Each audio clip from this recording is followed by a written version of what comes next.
Amin'ny fifaliana lehibe indray no ansoina tokantranotsika ny amin'ny jinetia tonga amin'ny fotoanantsika izay rahantsika amin'ity fandarana manokana ity zany saingy ataontsika ao anatin'ny larana fampianarana foana zany. Larana fahatelo amby roapolo zany izy fa fandarana manokana. Mazava ho azy moa zany fa ilaina moa atao anatin'ny fampianarana, ilaina ho renesin'ny olona, ilaina ho arahan'ny olona manerana amin'izao tontolo izao. Afaka manaraka nareo amin'ny teny frantsay ao amin'ny YouTube Yaosoa TV français. Afaka manaraka nareo amin'ny teny anglais ao amin'ny Yaosoa TV Yava Yaosoa TV zay mihitsy rehefa sita anglais zay. Ny chinois zany dia Yava Yaosoa TV chinois. Ireo moa zany ny langue azorana dia malagasy moa zany ao amin'ny Yaosoa TV malagasy. Afaka mahita ny ino moa zany ny fandarana ianareo. Avelantsika aloha zany dia arikivavaka metraka amin'ny telo am-pelatanana Andriamariava ho voninahitry ny ranomasina iarivavaka atsika. Saotra betsaka dadamarany amin'izao fotoana izao izay ahafana manazava mampianatra ny olona ny fahamarinana ho voninahitry ny ranomasina. Ilay andro ny fahamariana, fametrahana ny fahamarinanao, fametrahana ny voninahitranao. Io izao teny izao dadamala Yayava, aroka ho hamarinanao mandrakariva ny teny ho voninahitry ny ranomasina isan'andro zany. Dia apetraka ho ampelantananao ny teny izay ambarako sy rehetra teny hozaraina amin'ny tsirairay avy ho fahafantarana ny olona ny fahamarinana dia ny fahamarinanao. Saotra betsaka dadamala Yayava aho amin'ny anaranao Yaosoa naovana an'izany teny rehetra izany. Amen. Fandarana manokana ny fandarantsika androany ataontsika hoe larana fahatelo amby roapolo fampianarana indray. Ny ambasadaran'i Yaosoa Eliana mandroso tokantranontsika eny amin'ny teny ity ary amaly ny fanontaniantsika rehetra izay apetraka avy hatrany angamba larana telefona eo amin'ny écran mahafany olona mandefa SMS. Ataontsika SMS ny antony be dia be ilay tapatapaka. Be dia be ny tapatapaka. Mety isy koa avy any ampitan-dranomasina dia efa mesazy raha telefona no sahirana be tsika. Fa SMS tsy maintsy tonga ary tsy maintsy voavaly daholo rehefa SMS zany. Dia ilazana antsika fa atao avy SMS izy 032 86 663 98 032 86 663 98 zay antsika rehetra izay manaraka amin'ny radio dia mety tsy mahita an'ilay numéro telefona nareo dia izay naveko izay 032 86 663 98. Ny fantaina mipetraka moa dia hoe ngamo rehefa mivavaka dia mbola mpanota. Iza zany nampianatra an'izany teny izany. Izay moa zany ny lohateny ny fandarantsika androany. Izy moa zany milaza fa rehefa mpivavaka na hoe manaradia an'izany zanak'Andriamanitra zany dia mpanota ny dikan'izany, afaka manota. Dia izay mihitsy moa zany ny tena iainan'ny olona sy arahan'ny olona mbola afaka manota mihitsy fa io zanak'Andriamanitra io rehefa maty dia noentiny daholo ny fahotana ary namela ny fahotana izy tamin'ny izy maty teo amin'ny hazofijaliana ary ny dikan'izay dia afaka manota foana amin'izay ny olombelona. Dia moa zany ny tena zavain'ny olona rehetra manerana azy tontolo izao zany. Izay ilay mpanaradian'i Jesosy rehetrarehetra zay hoe afaka manota daholo ny olona rehetrarehetra ary izy afaka manota iny dia ny antony dia satria efa ny zanak'Andriamanitra iny no ny mitondra ny fahotana sy ny karazany ka afaka manota intsony. Zany ataoko hoe tena Andriamanitra vendrana be mihitsy ny fampirezidan repoblika raha mbola misy saina noho izy. Dikan'izany ange zany hoe Andriamanitra maneraka olona anao ratsy ange dikan'izany. Tena Andriamanitra vendrana be sa mihitsy be ny teny ilay Andriamanitra vendrana be. Zany ma tsy sady tsy namorona iny tsy nanamboatra iny tsy zanak'Andriamanitra zany iny tsy niantona teo amin'ny hazofijaliana zany i Jesosy io teneniko io.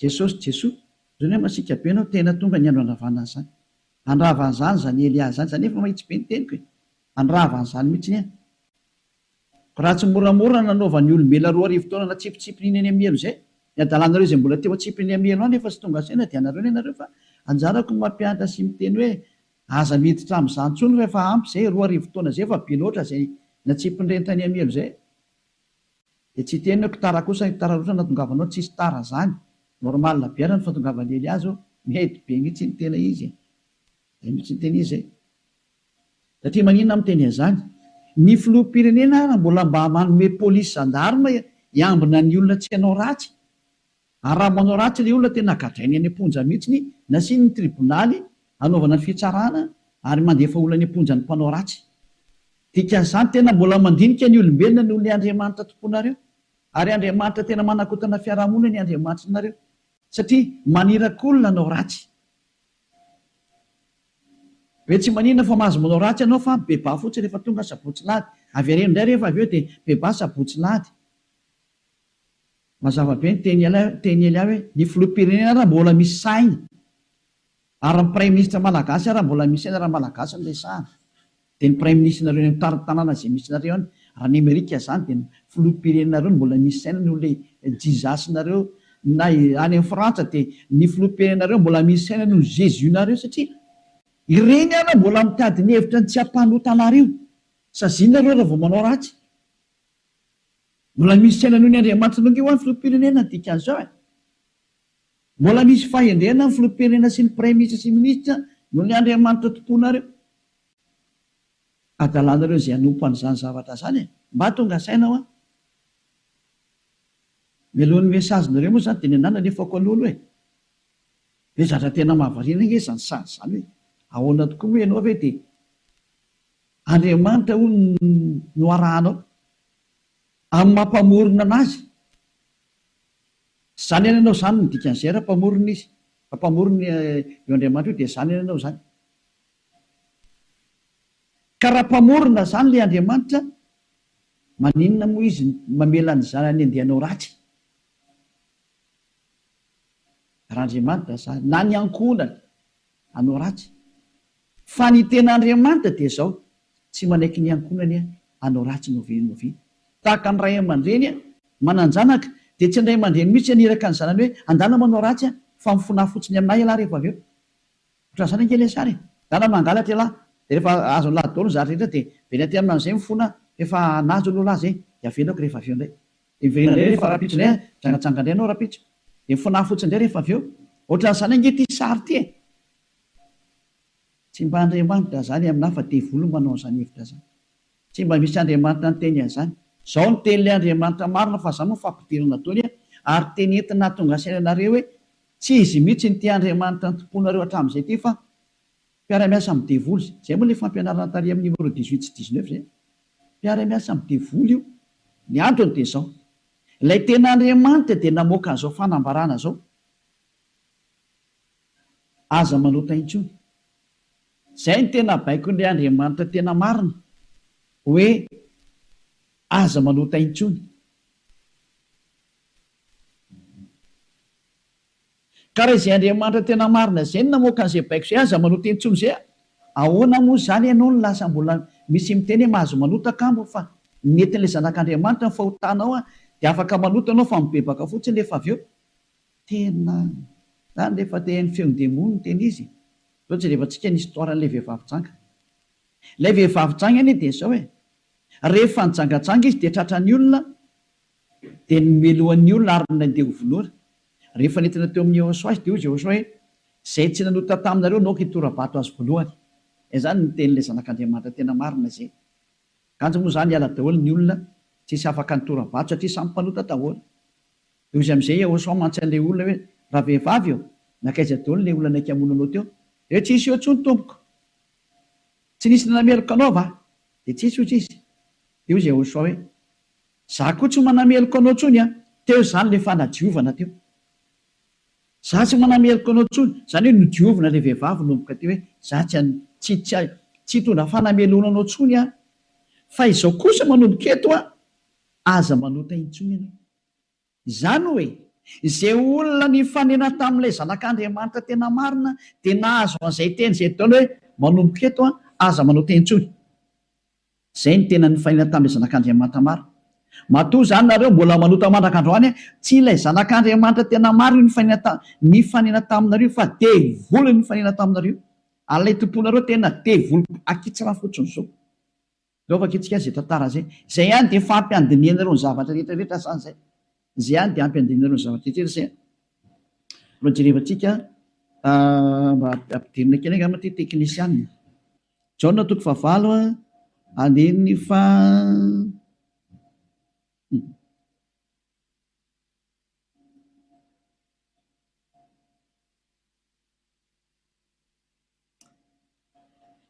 Jaona 9 andiny fa 7 ary raha nandre zany izy dia nivoaka tsiray hatramin'ny zokonjokony ka hatrany amin'ny zandrijandriny ary Ahosoa irery ihany no sisa teo sy ilay vehivavy ka rehefa nitraka Ahosoa dia izy taminy raha vehivavy aizy ireny tsy nisy nanamelika anao va ary izy tsy misy tompoko dia hoy Ahosoa za koa tsy manamelika anao zay le hoe le famindram-pony mandeha voalohany. Dia izy hoe za koa tsy manamelika anao ary aorianan'le famindram-po amin'izay na le fanadiovana le teny manafaka anao dia misy toy le teny hoe mandehana ary amin'izao sisa izao aza manota intsony. Zay zany ny toy ny teny Ahosoa hoe aza manota intsony aorianan'izao zahatra ny eolanao tamiko zao, aza manota intsony ianao. Zay ny voalazan'ny teny marina zany zay.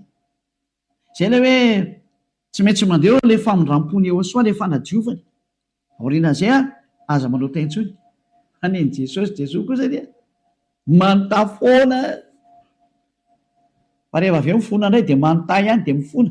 Jerevantsika deo aloha zay melona tongavan'ny SMS nareo amin'ny fanontanianareo hoe ngamo mbola mahazo manota rehefa tafaraka amin'io Andriamanitra marina io.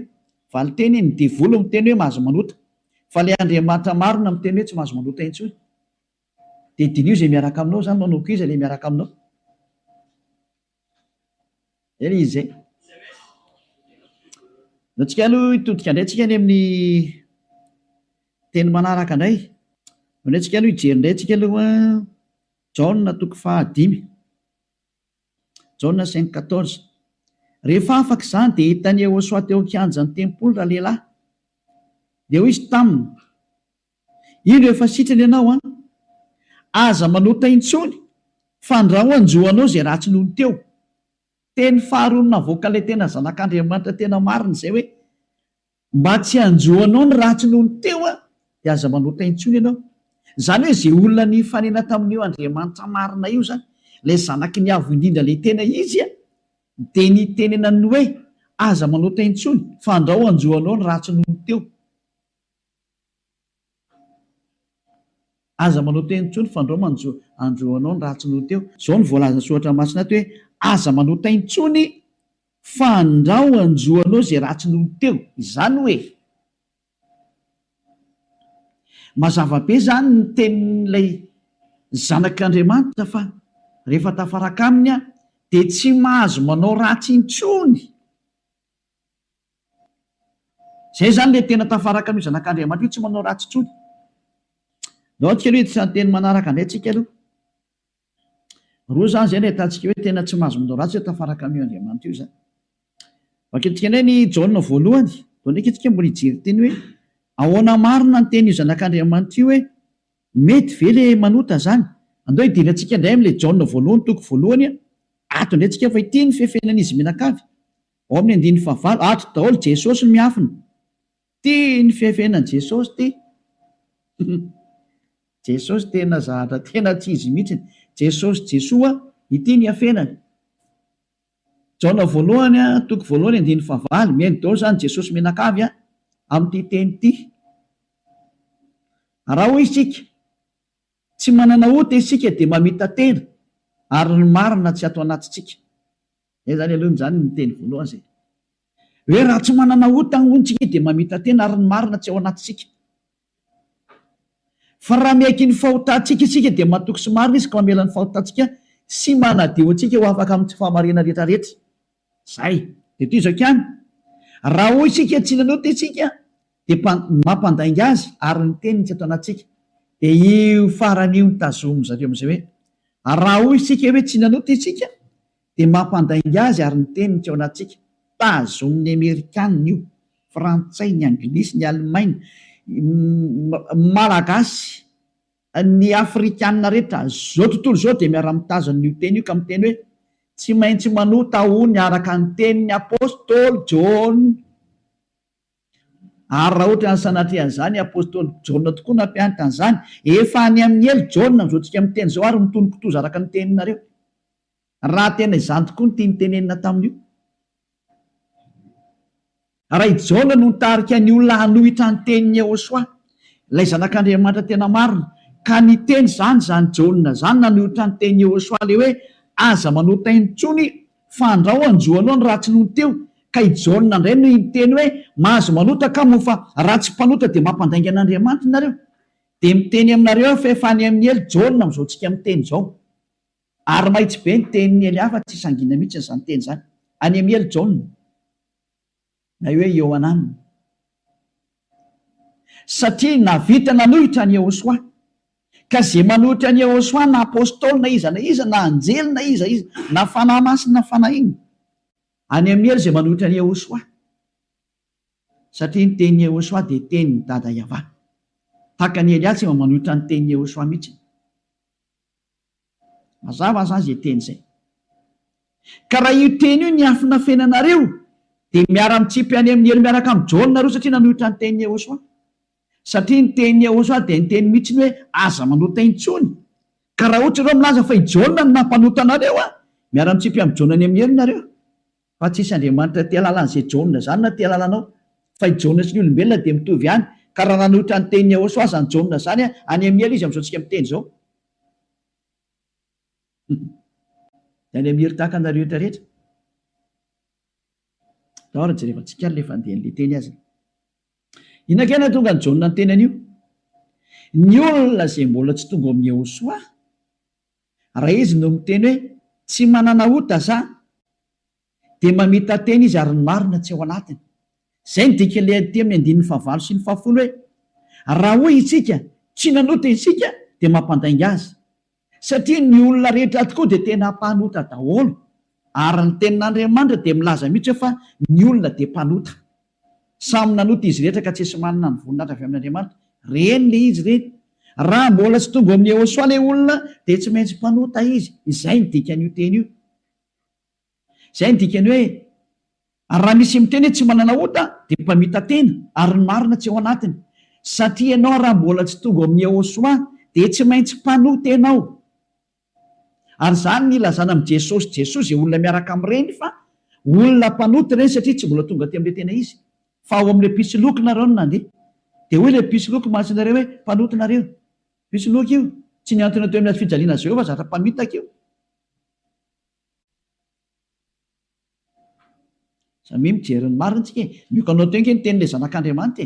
Ny tenin'ilay zanaky ny avy fa mioka anao teo e. Kaza mamaly tsony ianao. Fa ny tany sy ny lanitra ho levina hoy Jehosoa fa ny teniko tsy ho levina mandrakizay. Aza hoe izay teny izay. Ka raha ny teny izy hoe aza manota intsony dia tsy misy mahazo manapotika izay teny izay. Matthieu 24 firy misy loatra efantsika kely teny. Hitina kely ihany tsika aloha. Matthieu 24:36 sa 33. Ohatsy rehefantsika kely aloha. Matthieu 24:35. Matthieu 24:35. Ny lanitra sy ny tany ho levina fa ny teniko tsy mba ho levina. Ny lanitra sy ny tany ho levina ozy ilay teny fa ny teniko tsy mba ho levina. Izany hoe ilay teny hoe aza manota intsony tsy ho levina mandrakizay. Ka raha nisy nandevina an'iny dia voly izay nandevina an'iny. Raha nisy ny teny zany hoe tsy maintsy mpanota nareo ka, tsy maintsy manota nareo ka, dia manohitra an'ilay teny ilay zanak'Andriamanitra amin'ny teny hoe aza manota intsony. Ka raha misy zany nampianatra nareo hoe tsy maintsy manota, dia ny kontra n'io tenin'ilay zanak'Andriamanitra marina io.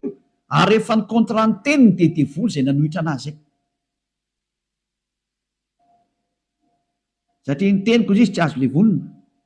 Zany tonga namiteny hoe tandrema ianao tsy misy John teny taminao mihitsy hoe ndany ianao manota fa ny agigenao mahatonga anao miteniteny foana eo. Ianao no te hanao zavatra tsy manjary amin'io Andriamanitra marina io ianao no tenao ratsy any dia ilay Andriamanitra marina no endrikendrehanao. Daholo aloha tsika anaraka an'ilay teny zany. Ohatrany ohatra mafimafy be iny teninao ambassadeur sao tena tsy mafy zany. Raha ny mora indrindra tokony renisy ny sofinao zany fa tokony mafimafy noho zany no tokony hoeninao satria be izay nahadalàna nataonareo zay e. Tsy heverinareo fa faly aminareo Andriamanitra tokony fampianarana io. Izy ve ry miteny hoe aza manota intsony dia nareo nefa ry mamaly hoe tsy maintsy manota fa tsy possible mihitsy zany. Nareo no te araka amin'ilay Andriamanitra tsy izy nareo any dia ny famarinan'ilay Andriamanitra kosa ny potipotenareo. Iza mampanaonao an'izany kosa ny ianao? Dahoary Jaona voalohany toko voalohany andiny favalo. Koa raha hoy isika hoe tsy manana ota isika dia mamita tena ary ny marina tsy ao anatsika. Zay aloha zany le hoe raha misy mbola sy tonga ao amin'ny Yehosoa anao dia mpanota ianao ka raha ianao raha mbola sy tonga ao amin'ny Yehosoa no miteny hoe za tompoko tsy mpanota intsony dia mpandainga ary mpamita tena. Zay no mahatonga an'izay niaraka tamin'i Jesoa rehetrarehetra na Jesoa tsy haiko moa fazana azy Jesus ny teny daholo nareo hoe mpanota satria tsy mbola tonga atao amin'ilay izy nareo. Dia tsy maintsy miteny mpanota nareo, porofo mitohaka amin'ny tenda nareo fa tsy mbola tonga ao amin'ilay tena ilay zanaky ny avy nareo fa pitsiloko io miaraka aminareo sady mpandainga ny pitsiloko tsy niantona teo amin'ny azy fijaliana zany kory io na ny kely ara tsy nanitsaka tete kory ny ara ny tongotro io. Toizantsika amin'izay ny andin'ny fahasivy. Fa raha miaiky ny fahotantsika isika, mila miaiky ny fahotanao ianao zany dikan'izay, dia mahatoky sy marina izy ka mamela ny fahotantsika. Tena tany dia mamela izy raha miaiky itsika ary manadio antsika ho afaka amin'ny tsy fahamarina rehetrarehetra. Afaka daholo ny tsy fahamarinanao rehetrarehetra. Hatrany amin'ny fieritreretana ratsy voadio daholo mihitsy. Tsy mety manana saina ratsy mihitsy fa tsara foana ny saina, tsy mety mandeha makany amin'ny zavatra ratsy mihitsy izy fa ho an'ny Yehosoa daholo ny zavatra rehetra. Zay ny fiainany. Ny fiainany dia ho an'ny Yehosoa, velona ho an'ny Yehosoa, miara-mipetraka amin'ny Yehosoa, miaina ho an'ny Yehosoa, Yehosoa ny antony fivelomany. Zay ny olona tena tafaraka amin'ny Yehosoa zay madio tanteraka, hatrany amin'ny fieritreretana madio mihitsy. Toetrika ilay teny. Koa maninona ary eto misy miteny hoe raha misy miteny hoe tsy manana ota isika dia mampandainga azy. Ka raha mbola tsy tonga amin'ny Yehosoa ianao no miteny hoe za tsy mpanota dia mpandainga ianao. Any amin'ny Jesosy tsy misy an'izany afaka amin'ny fahotana zany. Ao amin'ny Jesoa tsy misy an'izany afaka amin'ny fahotana zany. Zay ny dikan'izany. Dia itoy amin'izay ary io teny eo amin'ny Jaona voalohany toko voalohany io notohizan'ny Jaona io ry amin'ny Jaona voalohany toko fahatelo fa tsy najanony teo fa notohizana ry amin'ny toko fahatelo amin'izay. Zany hoe nitohy io teny io fa tsy nijanona teo. Ao amin'ny toko fahatelo dia ao amin'ny andininy fahefatra amin'izay no jerevantsika. Andininy fahefatra. Jaona voalohany toko fahatelo andininy fahefatra. Izay rehetra manota no mandika ny lalàna fa ny ota ny fandikana lalàna. Zany hoe ny olona zany rehefa nandika an'izay teny Yehosoa zay aza manota intsony ka ianao milaza fa mpanota dia efa nanota ianao zany dikan'izay aloha. Fa fanaporofona rehefa nandika ny teny Yehosoa ianao dia efa mpanota ianao zay. Zay mahatonga ny vavan'olona tsy afaka amin'ny fahotana. Andininy fahadimy. Fantatrareo anefany fa izy no naseho hanaisitra ny ota. Io ara le teny. Nanaisitra ny ota ary izy ary tsy mba misy ota mihitsy ao aminy. Zany hoe rehefa ny olona zany no tonga ao aminy dia tsy misy ota mihitsy ny ao aminy. Dia toy izy amin'izay ary ny andininy fahenina. Izay rehetra mitoetra ao aminy ara dia tsy manota. Nizaniza zany tafaraka amin'ny Yehosoa dia tsy manota intsony. Zay ny tena nytenenin'ny Jaona zay. Ary taorian'ny fananarany tarikatra amin'ny Jaona voalohany toko voalohany andininy fahavalo dia nitsindriny amin'izay ny teniny fa rehefa tonga ato amin'ny Yehosoa kosa nareo dia tsy manota intsony. Ary zany hoe raha mbola tsy tonga ao amin'ny Yehosoa nareo dia mpanota nareo. Rehefa tonga ato amin'ny Yehosoa kosa nareo tsy mpanota intsony. Zany mampiseho miariary mihitsy fa mpamitaka sy mpandainga iny Jesosy iny. Iny Jesosy iny mandainga io.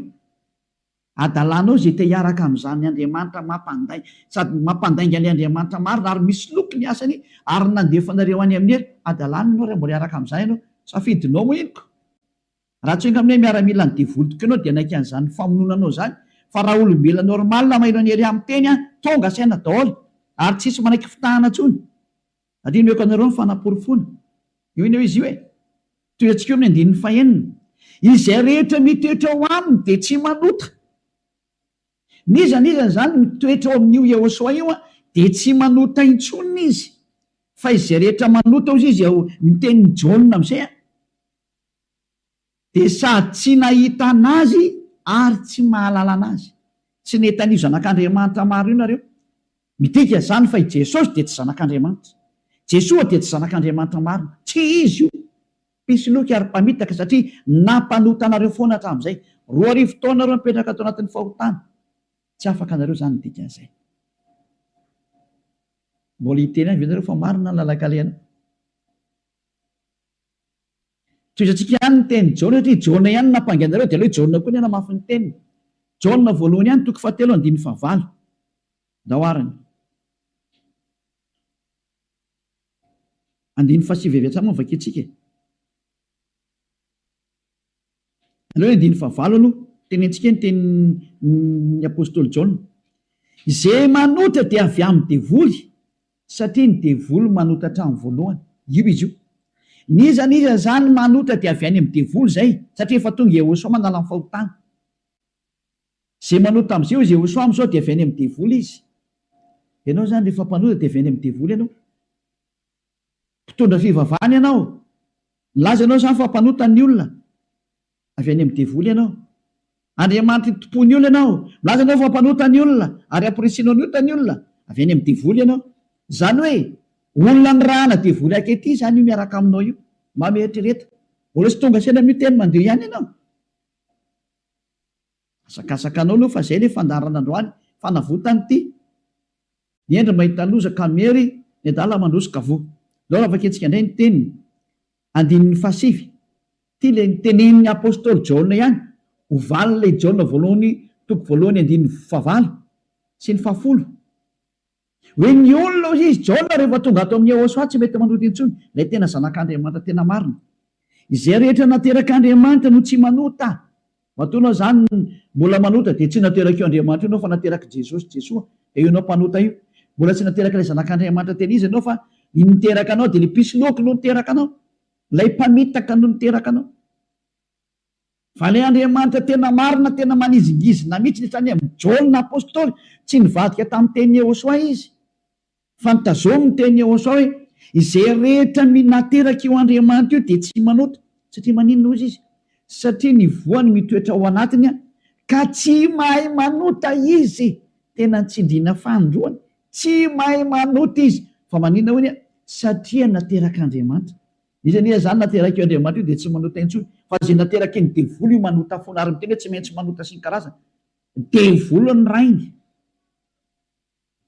soratra masina daholo miteny anio tsy misy nidirany Elia mihitsy ny zanona kely fa samy soratra masina jerevantsika ary confirmeny Elia mihitsy ny teny le zanak'Andriamanitra marina lay maty teo amin'ny azy fijaliana hoe aza manota intsony zay ny tena nyteneny ao anatin'ny baibolinareo zany teny zany ao anatin'ny baibolinareo zany teny zany fa tsy zany namorona andana vakeo fa nomeko tarihan'ny voavonanomboka ny fandarana ao anatin'ny baibolinareo le izy ary rehefa avy eo dia nitsindriny apôstôly amin'izay zany teny hita zany mbola nampiny ao amin'ny Jaona voalohany toko 5 mbola nampiny teny akaiky indray 9:9 Jaona voalohany 5:18 ty indraingy ny teny manaraka Jaona voalohany 5:18 mbola nitsindriny Jaona daholo ny teniny io zany tsy Jaona kory no makany amelo sanatria zany fa ianareo no makany amelo zay nanendrikendrika ny Jaona nanendrikendrika ny apôstôly Jaona salary Saolina salary Ioananina ianareo zay nanendrikendrika anazy mitsipy makany amin'ny ely fa tsisy satria izy tena nyteny mihitsimihitsiny ty ndray fanaporofona manaraka mbola i Jaona ihany no teny aty fantatsika fa izay rehetra naterak'Andriamanitra dia tsy manota fa izay naterak'Andriamanitra dia miaro ny tenany ka tsy mikasikazy akory ilay ratsy tsy azony devoly kasena mihitsy ny olona miaraka amin'io Andriamanitra marina io izay nateraka eo Andriamanitra io matoa zay ianao mbola mpanota nateraka devoly ianao zay miaraka aminao zany mpiara-miasa amin'ny devoly ny dikan'izay zay le fampianarana numéro 18 sy 19 hoe mpiara-miasa amin'ny devoly io Jesosy Jesosy anao Jésus jizasinao io re amerikanina Ry frantsay ry anglisy avy any aminareo fampianarana io, nareo no mitondra unitra nakety atody kely amakany aminareo mihitsy zao ny teny. Ahoana io teny io? Nampianaranareo dao zao toy zao lasa mpanota. Ahoana? Pozinareo ny olona. Zao le Jesosynareo zao, vao tsy tonga saina ihany. Vonoanareo dao ny olona teto ambonin'ity tany ity, matinareo hatrany amin'ny malagasy rehetra rehetra. Nampidirinareo zava-dosany teto amin'ny tanin'ny malagasy, tany amin'ny tanin'ny frantsay, tany amin'ny tanin'ny anglisy, izy tompony ihany moa zany. Andriamanitra tsy izy natsofoky ny tena ampalahelo be le sary misy. Velantsika any zany rehetra zany fa ny eny ao mahita lozaka ambeny dala mandrosika voe. Toy antsika amin'izay ny teny, ary ity nentiko amaranana anazy dia afaka miditra daholo amin'izay tsika amin'ny mesazy satria efa 37 minutes izay ny resako dia afaka miditra daholo amin'izay nareo. Araka ny bokin'ny misy ny Hebreo toko 10 andininy 420 ho an'ireo izay milaza fampanota na hoe mifona dia mivavaka dia mifona dia manao ratsy dia mivavaka dia manao ratsy dia mifona moa e, manao ratsy dia mifona dia manao ratsy dia mifona. Ity ny tenin'Andriamanitra nomena anareo ho an'ilay olona manao an'izany adalana minimanota zany. Izany nampianaran'i Jesosy anareo. Jesosy dia jereo zava-doza amina tambo tena fanohitra amin'ny soratra masina mihitsy nge teny izy. Dia hoe tena devolona nampianatra anareo an'ity resaka hoe tsy maintsy manota ity. Nareo tsy afaka dia ilay Andriamanitra marina ny endrika andrianareo. Ny teny demoly ny tazominareo. Izay koa ny tena point ambony indrindra ato amin'ity fiarahan'Andriamanitra ity satria Andriamanitra io tsy mihaino mpanota. Ka le manafaka anareo amin'ny fahotana mihitsy tsy ekeny hatramin'ny farany mihitsy, tsy eken'ireo devoly ireo. Ary izany ny fampianarana alefan'i Jesosy aminareo Jésus Jesus hoe aza atao afaka amin'ny fahotana mihitsy fa io no tena sakafon'ny zareo. Satria raha vao afaka amin'ny fahotana tafaraka amin'io Andriamanitra io avy hatrany, ataony tsy afaka ao mihitsy nareo. Satria sady mpandainga, ny mpangalatra, ny mpisoloky, ny mpiteny ratsy, ny mpanao teny vetaveta, tsy haiko intsony izay ataonao rehetrarehetra any. Izany ny faratsinareo. Andininy 420 Hebreo toko 10, Hebreo 10:26. Fa raha minimanota isika rehefa nahazo ny fahalalana tsara ny marina, minimanota. Ny atao hoe minimanota dia mifona androany dia mamerina rapitso, mifona indray raha afaka pitso, mamerina ny ambadika an'izay, mifona amin'ny sabotsy, mamerina latsinainy, mifona amin'ny lahady, mamerina amin'ny zoma. Izany ny atao hoe minimanota raha tsy hainareo. Dia cercle vicieux verina eo foana io. Ianao mihitsy izany voateny izany. Ianao izay mijery tsy mihaino anahy io. Ary le tena tsy te haino, kanefa tsy maintsy mihaino ianao fa hamono anao ty teny teny e. Ity teny ity ny mamono anao sy mamely anao na manavitra anao. Rehefa ranao ny teny marina ny Hosoa ilay zanak'Andriamanitra marina hoe za tsy hanota intsony, dia anatona aty amin'ny Eliana fa tena ho avy ianao rehefa maka aty. Dia avitra ianao izay. Tsy mamono anao ty teny ity. Fa rehefa tsy raharaha kosa ianao ary tsy vakianao aloha ty dia izao teny henonao izao na ho tapenanao aza ny sofinao na hisitrika anaty lavabato ary ianao tsy te hiaina alefanao anatin'ny tany loanao ohatra ny Aotrisy, mamononao foana ty teny ity. Tsy afaka eo mihitsy ianao ninina ho ataonao. Teny marina ingety e, ao anatin'ny baibolina ingety e. Daoarany. Raha minimanota isika rehefa nahazo ny fahalalana tsara ny marina dia tsy misy fanatitra ny ota intsony, tsy misy fanatitra ho anao intsony. Ndre mandeha ihany zany ianao mahazo ny famindram-po io. Dia ny aoriana izay tenin'ny famindram-po izay ohatra nataon'ny Hosoa hoe za tsy manameloko intsony, na hoe natao batisa atao amin'ny Hosoa dia afaka, izay le tena izy izay.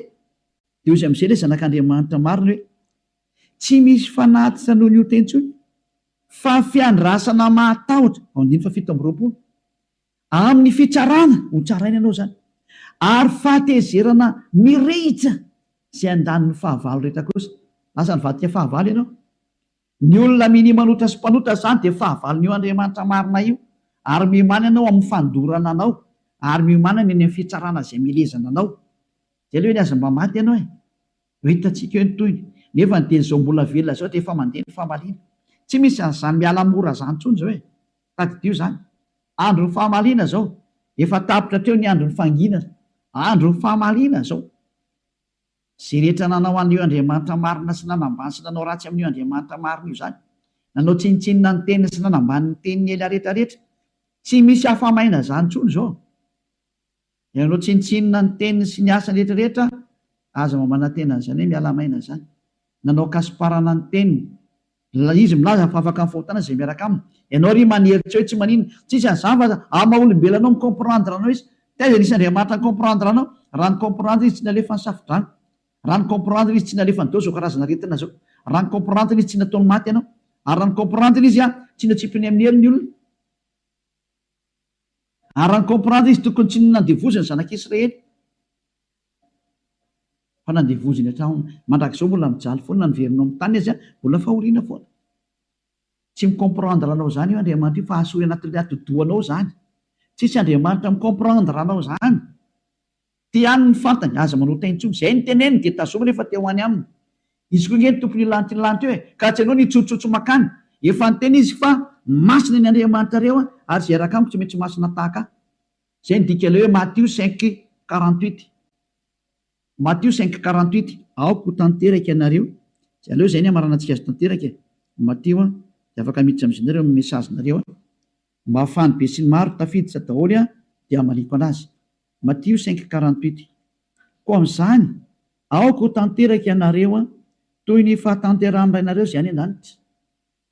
Ianao zany dia efa nomeny Yehosoa baiko hoe rehefa teo any amin'ny lanitra ny lanitra ianao aoka ianao ho tanteraka, atao ny sitraponao atete an-tany tahaka ny any an-danitra any amin'ny lanitra ambony any zany. Manomboka eto ianao zany dia tsy maintsy tanteraka, dika ny tanteraka ao amin'ny teny anglisy hoe perfect, ary ozy ny teny frantsay hoe parfait. Ianao zany mila parfait, perfect, tanteraka ozy ny tenin'Andriamanitra rehefa teo any amin'io Andriamanitra marina io. Fa ny olona zay tsy parfait tsy mahazo miditra makany zany. Ozy ny hoe ianao zany parfait, parfait mihitsy, madio zany ny eritreritranao, voalazanao madio be mihitsy ny eritreritra ary tena ho any Yehosoa rerery ny zavatra rehetra momba n'izany Elias zany. Donc hoe vakitsika teny zay hoe madio ohatra ny mieritreritra any amin'ny bokin'ny Hébreu any angambany izy. Jevantsika Hébreu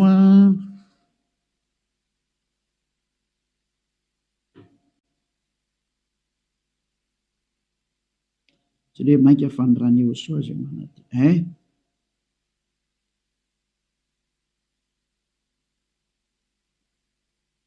zay mosany manadio ny eritreritra. Vakitsika amin'nomoko amin'ny 2:12 zany dia hatrary amin'ny 2:5 zany ty 4:12 16-17 lo vakitsika amin'nomoko amin'ny 2:11. Hébreu 9 amin'nomoko amin'ny 2:12. Fa Yehosoa kosa Hébreu 9 manomboka amin'ny 11 ka hatramin'ny 17 eo na 18 angamba vakitsika eo daholo. Fa Yehosoa kosa rehefa tonga ompisorona be ny amin'ny zatra tsara ho avy dia namaky teo amin'ny taberna kely lehibe lavitra sady tsara lavitra zay tsy natao tanana, zany hoe tsy mba isan'izao zavatra rehetra izao, ka tsy mba nitondra ranosolahy izy na ranjanak'omy fa ny rano tenany dia niditra indray mandeha ho any amin'izay fitoerana masina ka nahazo fanavotana mandrakizay vadindrindra. Fa raha ny ranosolahy sy ny ranombolary ny lavelom-batoto mivavy avy afafy amin'izay voaloto no mahamasina hatrany amin'ny fanadiovana ny nofo maika fa ny rany Yehosoa zay nanatitra ny tenany tsy manantsinon'Andriamanitra tamin'ny alalany fanahy mandrakizay no adio ny fieritreretanareo ho afaka amin'ny asa maty mba hanimponareo an'Andriamanitra velona. Tsy tomba tany amin'ny 15 tsika fa teo amin'ny 14 dia hitantsika ilay izy zany io izy io. Zany hoe madio hatrany amin'ny eritreritra rehefa tonga amin'ny Yehosoa. Tsy misy maloto zany intsony eo aminazy, afaka daholo ny zava-detra. Zany ilay tena Andriamanitra tena marina zany. Izay ilay tena niantona teo amin'ny fijaliana, izay ilay tena nandatsaka ny rano, izay ilay tena zanak'Andriamanitra marina indrindra, izay ilay niteny hoe aza manao taintsony ny anarany Yehosoa no anarany. Zao toriany Elias zao. Tsy azo ovaina koa izay anaran'izay satria tsy misy anarana hafa nomenany olona mba halanitra zao nafamonjeny. Ka rehefa Yehosoa ny anarany tsy azo ovana zavatra hafa intsony izay, ary Yehosoa rery na vita nafaka amin'ny fahotana tsy azonao ovaina zavatra hafa na atao ovaina atao paralèle amin'ny zavatra hafa. Devoly manao an'izany, mbola devoly koa manao an'izay. Io nareo tsisy afaka amin'ny fahotana io. Fa izay nanatona ny Yehosoa rehetra tamin'ny alalan'ny Elia ankehitriny afaka amin'ny fahotana daholo ary tena madio be daholo tsisy tiny intsony. Anjaranao sisa mandray fanapa-kevitra. Za miteny aza miaraka amin'ny Jesosy ony miala tao. Rehefa te hitsipy any amin'ny elo no mipetraha ao. Efa miteny ho any amin'ny elo anao fa tsy misy solution zany. Ary ianao tsy havita hanova-palitao fotsiny ao ry Jesosy. Tsy misy Jesosy afaka manova-palitao zany fa 2 taona ianao namono olona zay. Aiza intsony ianao vita madika tampoka fotsiny hoe tsika kosa fa tsy manota. Tsy afaka manao an'izany nareo satria manina lay devoly lehibe nareo mihitsy ny eny mihinan-kanina amin'ny fahotana io e, ka ao namoa nareo navelany ho afaka amin'ny fahotana. Tsy afaka ho zany mihitsy nareo zay miaraka amin'ny Jesosy, moa Jesosy koa tsy afaka amin'izany. Samy voa daholo nareo. Fa endrena andao anatona ny Yehosoa hiaraka amin'ilay Andriamanitra Abrahama zay antsoina amin'ny anarany hoe Yahva. Andao hiaraka aminy, andao hiaraka amin'ny Yehosoa, ary andao hiaraka amin'ny Eliazy ho hitanareo maso. Mpanavitra zany Eliazy zany, mpamonjy zany, ary tsy manaiky ny faratsiana hatramin'ny farany. Tsy manaiky an'io Andriamanitra tsy izy io zany mihitsy. Tonga ny andro andravana ireny, ary tena mandrava Eliazy. Zay koa ny asany atao hoe Elia, mandrava ny Andriamanitra tsy izy. Mirary izy soantsika rehetra ho faly nandrea izany teny zany. Mialamy Jesosy sy Jesoa, mialamy Jesosy Jizasy, mahitsy be ny tenin'ny Elia. Rehefa te ho ripaka nareo dia mipetraho, safidy io sisa. Ary rehefa te hitsipy eny amin'ny elo nareo dia mipetraho. Rehefa niteny taminareo ampiaradia amin'ny devoly io, iraky Satana io hanipy olona ny amin'ny elo. Azay ny mission io. Tsy niantona teo amin'ny fijaliana zany io fa laingy zany. Tsy nandatsaka ny rano zany iny, laingy zany, tsisy nataony iny zany teo. Fa mpamono iny ary tena pisoloky direct fotsiny zao izy. Ny rahan'ny Satana izy amitaka anao mba ino zavatra tsy izy, ary anamboatraboatra lalana hoe Andriamanitra mpamindra fo ka mazo manao ny adalàna ianao fa mpamindra fonga io. Nefa hitanao tsara ny teny teo fa tsy mahazo miditra ny amin'ny lantilanta zany mpanota zany. Fa vitan'i Jesosy, Jesosy ny teny taminao hoe izy mamindra fo fa Andriamanitra fitiavana io be famindram-ponga io e. Ary raha ny teny dada Eva, za mamindra fo amin'izay tiako amindrana fo ho an'izay ty azy zany. Fa ny exploité ny devoly zay teny zay hoe izy no mamindra fo ka ataovy ny adalàna. Jereo amin'izany ny fanaovana famotany olombelona, izy no mpamindra fo fa manaova adalàna ianao. Dia mitsipaka ny teny dada Eva hatramin'ny farany mihitsy nge. Ka niendra mahita loza ka miheny.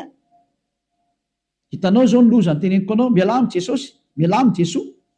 Hitanao tsara izy zay, mazava be ny fanazavana teto, afaka nandefa mesazy zao tontolo zao.